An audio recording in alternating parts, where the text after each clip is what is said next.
अच्छा जी, उसके बाद स्पोर्टिंग कनेक्टिव टिश्यू में जैसे मैंने आपको बताया था दो चीजें आ जाती है, कार्टिलेज एंड बोन। कार्टिलेज में hyaline cartilage, fibro cartilage and elastic cartilage आ जाती है, और बोन में compact bone and spongy bone आ जाती है। ठीक है, इस तरह लिक्विड कनेक्टिव टिश्यू में ब्लड एंड लिम्फ आ जाता है। एम्ब्रियोनिक हमने डिस्कस कर लिया था कि इसकी टू टाइप्स है, मेसेनकाइम एंड म्यूकस। मेसेनकाइम जो है वो एम्ब्रियोनिक लाइफ, एम्ब्रियो का टाइम होता है ना, जो फर्स्ट 8 वीक ऑफ प्रेगनेंसी तक रहता है, उस टाइम जो टिश्यू पाया जाता है वो मेसेनकाइम होगा। और after the 8 week of pregnancy से लेके टिल द बर्थ, ठीक है, जो फीटस लाइफ है उसमें म्यूकस कनेक्टिव टिश्यू था। ये इसकी पिक्चर हम लोगों ने डिस्कस की थी, मैंने फर्क बताया था कि मेसेनकाइम में टिश्यूज सेल्स ज्यादा होते हैं, और इसमें इंट्रासेलुलर स्पेसेस जो है वो ज्यादा होती है, म्यूकस में सेल्स कम होते हैं। ठीक है, फिर मैच्योर की हमने पढ़ लिया कि कनेक्टिव टिश्यू प्रॉपर है, जिसके उसको हमने 3 टाइप्स है मैच्योर की, connective tissue proper, sporting and liquid. Connective tissue proper की हमने पढ़ा कि फर्दर 2 टाइप्स हैं, लूज एंड डेंस। लूज में जो फाइबर्स लूजली अरेंज्ड है, इसकी 3 टाइप्स हैं, loose areolar, loose adipose and reticular connective tissue. Dense की भी हमने पढ़ा कि ये थिकर होता है, इसकी 2 टाइप्स है, डिस्कस कर चुके हैं हम लोग, dense regular and dense irregular connective tissue. और कुछ बुक्स में जो कहते हैं इलास्टिक कनेक्टिव टिश्यू लिखा हुआ है, इसको भी हम लोग शामिल करेंगे। ये इनकी डायग्राम्स हमने देखी थी। एडिपोज टिश्यू की मैंने आपको बताया था कि इसमें सेल्स में फैट अकोमुलेशन की वजह से वो बड़े होते हैं, और ये मैंने कहा था कि सारी पिक्चर्स जो है ना वो आप लोगों ने जो है ना वो ड्रॉ भी करनी है at the sketchbook in the histology portion. और मैंने कहा था कि ये वाली जो 200x वाली पिक्चर ना ड्रॉ कीजिएगा, ये वाली पिक्चर इधर से आगे जो है ना वो ड्रॉ कर दीजिए। ये रेटिकुलर कनेक्टिव टिश्यू में एक जाल सा बना होता है, ये डेंस रेगुलर कनेक्टिव टिश्यू में फाइबर्स, जैसे मैंने आपको बताया कि रेगुलरली रेंज्ड है फाइबर्स, ठीक है, और ये डेंस इरेगुलर है, इसमें इरेगुलरली रेंज्ड है फाइबर्स। ठीक है, फिर इलास्टिक कनेक्टिव टिश्यू में इलास्टिसिटी होती है, इस हिसाब से इसका नाम रखा हुआ है। उसके बाद स्पोर्टिंग कनेक्टिव टिश्यू आ जाता है, जो आज हमने डिस्कस करना है। जैसे मैंने आपको बताया इसकी 2 टाइप्स है, कार्टिलेज एंड बोन। ठीक है, cartilage it consists of a dense network of collagen fibers and elastic fibers firmly embedded in the chondroitin sulfate, a gel-like component of the ground substance। यानी कि एक chondroitin sulfate के अंदर firmly ये जो collagen fibres हैं और elastic fibres हैं, ये एम्बेडेड होते हैं। और कार्टिलेज कैन एंड्योर कंसीडरेबली, इसकी अच्छी खासी मजबूती होती है, मोर स्ट्रेस देन लूज, यानी कि कह लें कि ये मजबूत ज्यादा होती है, लूज कम होती है। और इसमें जो है ना वो एंड किससे ज्यादा मजबूत होती है, डेंस कनेक्टिव टिश्यू से। डेंस जो हमने फाइबर्स जो है ना वो हमने डिस्कस कर लिया। The cells of mature cartilage को हम लोग कॉन्ड्रोसाइट्स कहते हैं, और इमेच्योर को हम लोग कॉन्ड्रोब्लास्ट कहते हैं। ये भी हमने ऑलरेडी डिस्कस किया है, जो इमेच्योर सेल्स हैं उनको ब्लास्ट कहते हैं, और जो मैच्योर सेल्स हैं उनको हम लोग साइट्स कहते हैं। और जो कॉन्ड्रो का मतलब है वो स्पेसिफिकली किससे रिलेटेड है, कार्टिलेज से, इसलिए इसको हम कॉन्ड्रोसाइट्स कहेंगे। अच्छा, एक इंपॉर्टेंट फैक्टर जो आप लोग पूछ रहे थे उस दिन लास्ट टाइम एक क्वेश्चन हुआ था कि कार्टिलेज को ब्लड सप्लाई क्यों नहीं होती। इसकी वजह यह है कि इनमें एक एंटी एंजियोजेनेसिस फैक्टर होता है। एंटी का मतलब अगेंस्ट, एंजियो का मतलब एंजियोग्राफी यानी कि ब्लड वेसल्स, एंड जीनेसिस मतलब बनना। इनके अंदर एक ब्लड वेसल्स के बनने के अगेंस्ट एक फैक्टर पाया जाता है जिसको एंटी एंजियोजेनेसिस फैक्टर कहते हैं। Since cartilage has no blood supply, इसलिए इसमें एंटी एंजियोजेनेसिस फैक्टर की वजह से, इसलिए इनमें जो हीलिंग है वो इतनी अच्छी नहीं होती। अगर कोई इंजरी वगैरह हो जाए तो हीलिंग प्रॉपर होती है, इसलिए ये जरा एंड्स पे होती है, बोन के एंड्स की तरफ जाके।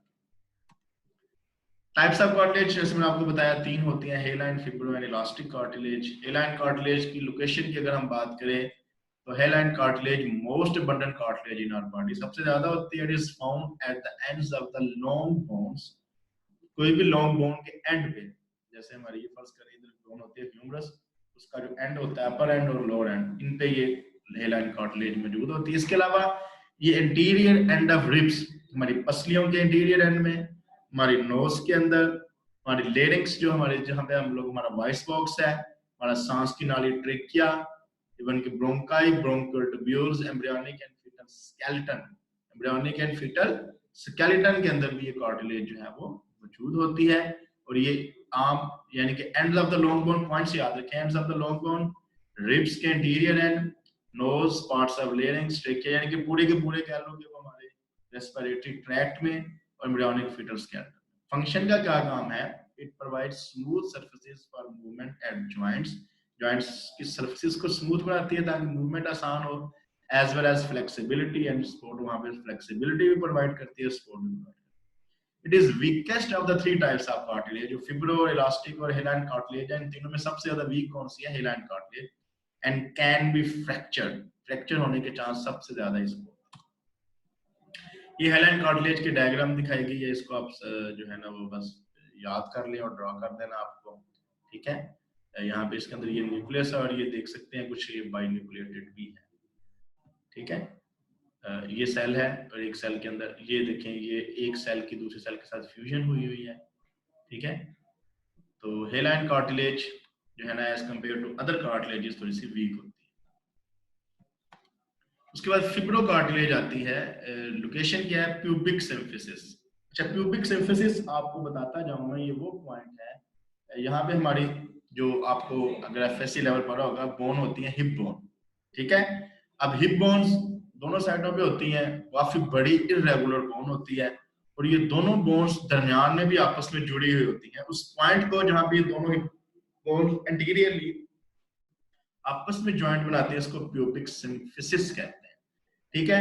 इसके अलावा जो हमारी ये जो वर्टेब्रल कॉलम है, तो एक जैसे थोरैसिक कार्टिलेज है, सर्वाइकल है, लंबर कार्टिलेजेस, लंबर वर्टेब्रीज हैं, इन हर वर्टेब्री एक दूसरे के ऊपर रेस्ट करती है और हर वर्टेब्री जब एक दूसरे के ऊपर रेस्ट करती है तो उसके दरमियान में डिस्क होती है जिसको इंटरवर्टेब्रल डिस्क कहते हैं।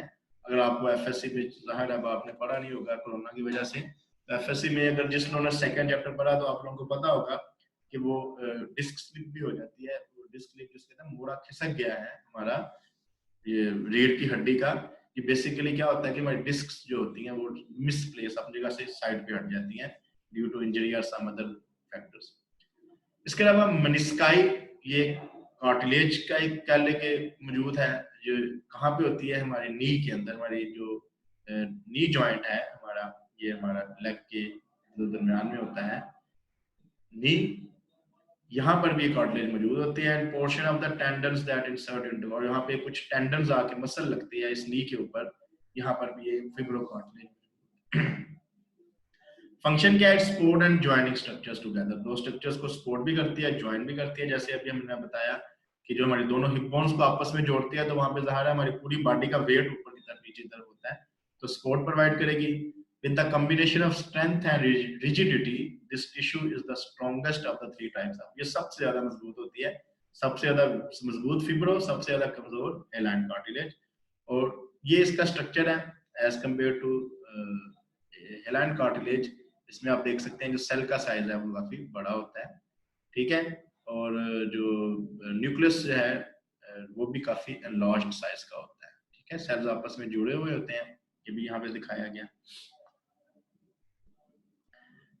ये जो पोर्शन होता है ये वाला, ये लैकुना कहते हैं, ये हम लोग जब सीवीएस पढ़ेंगे तब डिटेल से पढ़ेंगे, इसलिए भी इसको याद करने की जरूरत नहीं है। उसके बाद इलास्टिक कार्टिलेज होती है, ये हमारी जो एपिग्लॉटस है, जो लेरिक्स का टॉप है, ढक्कन सा होता है, लिड होता है एक, वहां पे मौजूद होती है हमारी ये एक्सटर्नल ईयर, ये आप खींच सकते हैं इसको, इसमें भी इलास्टिक कार्टिलेज होती है। और हमारी जो अंदरूनी यूस्टेशियन ट्यूब्स होती है सुनने वाली इंटरनल ईयर में, इनके एक्सटर्नल ईयर इंटरनल ईयर दोनों में ये इलास्टिक कार्टिलेज मौजूद होती है। और ये जिस जगह पे मौजूद होती है उसको स्ट्रेंथ देती है, इलास्टिसिटी देती है और उसकी शेप को मेंटेन करने में मदद देती है। ये इलास्टिक कार्टिलेज दिखाई गई है, ठीक है। इसमें जो लैक्यूना है वो थोड़ा सा साइज बड़ा है और सेल्स भी कह लें कि वो रेगुलरली रेंज और सेल्स की तादाद भी ज्यादा है। उसके बाद जो अगली टाइप आ जाती है हमारी स्पोर्टिंग कनेक्टिव टिश्यू की, वो आ जाता है बोन टिश्यू। बोन मजबूत होती है एज कंपेयर टू कार्टिलेज। क्यों क्यों मजबूत होती है? कि इसमें दो मिनरल्स होते हैं, ये आपने याद रखना है, एक इसमें कैल्शियम होता है और एक इसमें फास्फोरस होती है, ठीक है। इसके अलावा इसमें रेड बोन मैरो होता है विच प्रोड्यूसेस ब्लड सेल्स। आपको पता है बोन मैरो ही हमारी बॉडी में जितने भी ब्लड सेल्स हैं, डब्ल्यूबीसीज हैं, रेड ब्लड सेल्स हैं, प्लेटलेट्स, उनको बोन मैरो बनाती है। और एक इसमें येलो बोन मैरो होता है, एक स्टोरेज साइट फॉर ट्राइग्लिसराइड। तो येलो रेड बोन मैरो भी होता है, येलो बोन मैरो भी होता है। रेड बोन मैरो का काम क्या है? ब्लड सेल्स को बनाना। और येलो बोन मैरो का काम क्या है? ट्राइग्लिसराइड को यानी फैट्स को स्टोर करना। बोन्स भी एक ऑर्गन है, इसमें सेवरल डिफरेंट कनेक्टिव टिश्यूज हैं, इंक्लूडिंग बोन टिश्यू है। उस टिश्यू को हम लोग ओस्टियस, ओस्टियोसाइट, ओसियस का मतलब जो बोन के लिए होता है ओसियस टिश्यू है। इस ओस्टियस टिश्यू को पेरिओस्टियम कहते हैं। पेरी का मतलब अराउंड, गिर्द, ओस्टियम मतलब बोन। किसी भी बोन के गिर्द एक टिश्यू होगा जिसको हम लोग पेरिओस्टियम कहेंगे। Red and yellow bone marrow and endosteum, और एक बोन के अंदर भी एक टिश्यू होगा जिसको हम लोग एंडोस्टियम कहेंगे। तो पेरिओस्टियम वो टिश्यू वो ओसियस टिश्यू जो कि बोन के इर्द गिर्द होता है, और एंडोस्टियम वो टिश्यू जो बोन के अंदर होता है, उस जगह के ऊपर जहां पे ये बोन मैरो मौजूद होती है। Bone tissue is classified, two types होते हैं जैसे आपको बताया था मैंने, compact bone and spongy bone. Compact bone को हम लोग ओस्टियोन भी कहते हैं या और हैवर्जियन सिस्टम कहते हैं। अब कॉम्पैक्ट बोन के फर्दर 4 कह लो कि वो पार्ट्स होते हैं, इनके आप नाम याद कर लें यही काफी है। लैमिलाई जिसमें साल्ट्स होते हैं कैल्शियम और फास्फेट्स। लैक्यूनाई स्मॉल स्पेसेस होती हैं between lamellae that contain bone cells होते हैं। कनेक्यूलाई जो है वो न्यूट्रिएंट्स के प्रोवाइड करने की जगह होती है, और एक सेंट्रल केनाल होती है जिसे हैवर्जियन केनाल कहते हैं, इसमें ब्लड वेसल्स एंड नर्व्स होती हैं।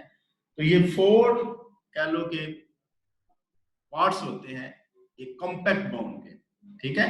इसको हैवर्जियन सिस्टम भी कहते हैं, हैवर्जियन सिस्टम या ऑस्टियोन। बहुत इंपॉर्टेंट क्वेश्चन है, स्पोर्ट पार्ट्स के नाम क्या क्या है। लैमिलाई जिसमें साल्ट्स होते हैं, जैसे आपको बताया कैल्शियम और फास्फेट है। लेकुनाई जिसमें ब्लड बोन के सेल्स होते हैं, मैच्योर्ड बोन सेल्स। कनेलिकुलाई इसमें न्यूट्रिएंट्स होते हैं जो कि बोन को चाहिए होते हैं, और वो वेट्स जो कि वहां पे छोड़ जाते हैं न्यूट्रिएंट्स के। एक सेंट्रल केनाल होती है जिसमें ब्लड वेसल्स होती है, ठीक है।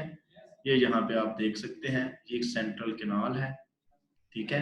ये लेकुनाई है, उसके बाहर ये जो लाइनें नजर आ रही हैं आपको, ये कनेलिकुलाई है, ठीक है। और ये बोन्स वाला पॉइंट जिसको मैंने आपको बताया लैमिलाई, जिसमें कैल्शियम और फास्फोरस होगी, ठीक है। तो ये सेंट्रल केनाल, हैवर्जियन सिस्टम जिसमें ब्लड वेसल्स होंगी, नर्व्स होंगी। उसके बाद ओस्टियोसाइट्स, ये लेकुनाई, ये क्लेलिकुलाई, और ये जो पोर्शन होगा उसको हम लोग क्या कहेंगे, सॉरी लैमिलाई। उसके बाद स्पॉन्जी बोन आ जाती है। Spongy bone it lacks host, इसमें ये जो हमने चारों का चारों सिस्टम पढ़ा है, ये जो 4 पॉइंट्स पढ़ के आए हैं, इसमें कुछ भी इसमें नहीं होता। rather it consists of slender column of bone called the trabeculi। ये थोड़ी सी सॉफ्ट बोन होती है, इसमें ट्रेबिकुलाई होते हैं जिसमें लैमिलाई भी होते हैं, ऑस्टियोसाइट्स होते हैं, लेकुनाई होते हैं और क्लेरिकुलाई, ये पॉइंट्स होते हैं। लेकिन एक सिस्टम जो है वो ऑस्टियोन का वो नहीं होता। और इन ट्रेबिकुलाई के गिर्द जो स्पेसीज होती हैं उसमें रेड बोन में स्पॉन्जी, याद रखें स्पॉन्जी बोन के अंदर जो है वो रेड बोन में मौजूद होता है, ठीक है। उसके बाद आखिरी आ जाता है हमारा लिक्विड कनेक्टिव टिश्यू। इनको डिटेल से हम लोग जब सीवीएस पढ़ेंगे, लिम्फेटिक सिस्टम पढ़ेंगे, डिटेल से पढ़ेंगे। बस याद रखें इसमें ब्लड आ जाता है और लिम्फ आ जाता है। ब्लड के भी 2 पोर्शन होते हैं, एक प्लाज्मा होता है और एक सेल्स होती हैं, जिसको फॉर्म्ड एलिमेंट्स भी कहते हैं। ब्लड प्लाज्मा जो 55% आता है, ज्यादातर इसमें पानी होता है, कुछ डिसॉल्व्ड सब्सटेंसेस होते हैं, और इनके अंदर 3 तरह के सेल्स होते हैं, ये हम लोग सीवीएस में पढ़ेंगे डिटेल से, red blood cells, white blood cells and platelets. इसी तरह एक लिम्फेटिक सिस्टम आएगा, उसमें हम लोग पढ़ेंगे कि लिम्फेटिक वेसल्स होती हैं जिसके अंदर एक एक्स्ट्रा सेलुलर फ्लूइड होता है, लिम्फ कहते हैं। ब्लड और लिम्फ को याद रखो, हम लोग एक सेपरेट भी कनेक्टिव टिश्यू कह सकते हैं ये, लेकिन चूंकि अभी तक इसको शामिल नहीं किया गया इसलिए ये कनेक्टिव टिश्यू की एक सब टाइप है, लिक्विड कनेक्टिव टिश्यू, जिसमें ये दोनों शामिल होंगे, ब्लड एंड। ये पिक्चर में आपको दिखाया गया, ये रेड ब्लड सेल्स हैं, व्हाइट ब्लड सेल्स हैं, प्लेटलेट्स हैं, डिटेल से इनको हम डिस्कस करेंगे। और ये खाली जगह जो होगी ये ब्लड प्लाज्मा होगा, ठीक है। Any question till now? ये आपका कनेक्टिव टिश्यू भी अल्हम्दुलिल्लाह